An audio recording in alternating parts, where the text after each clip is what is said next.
अस्सलाम वालेकुम। SM news के साथ मैं हूं इश्तियाक अली। खबरों का सिलसिला बढ़ाते हुए खबर शामिल करते हैं अलीपुर चट्टा से। यौम एहतसाल कश्मीर के मौके पर कौमी अमन कमेटी बराए बैनुल मज़ाहिब के ज़ेर साया लाहौर में अमन कारवान रैली निकाली गई, जिसकी क़यादत डॉक्टर अल्लामा ज़ाहिद राशिदी सरपरस्त आला कौमी अमन कमेटी ने की। इसी पर मज़ीद जानते हैं deputy bureau chief Irfan Shah से। जी इरफान, क्या तफसीलात है आपके पास? जी बिल्कुल, यौम एहतसाल कश्मीर के मौका पर कौमी अमन कमेटी बराए बैनुल मज़ाहिब के ज़ेर साया लाहौर में अमन कारवान रैली निकाली गई, जिसकी क़यादत डॉक्टर अल्लामा ज़ाहिद राशिदी सरपरस्त आला कौमी अमन कमेटी ने की।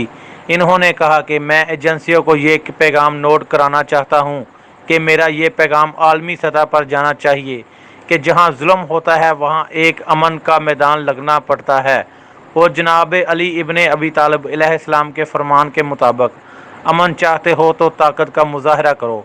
मैं अरबाब इख्तियार और अफवाज पाकिस्तान के सरबराह से कहूँगा कि अब मज़म्मतों का वक़्त गुज़र चुका है और इकरारदातों का वक़्त गुज़र चुका है, और अली इब्ने अबी तालिब के फरमान पर अमल करना होगा। मैदान में उतरो, पूरा पाकिस्तान कश्मीरी मुजाहिद बनकर तुम्हारे साथ आएगा।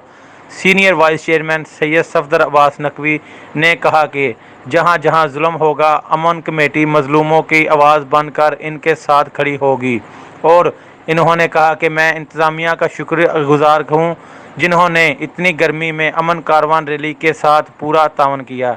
जी बहुत शुक्रिया इरफान, हमें तफसीलात से आगाह करने के लिए।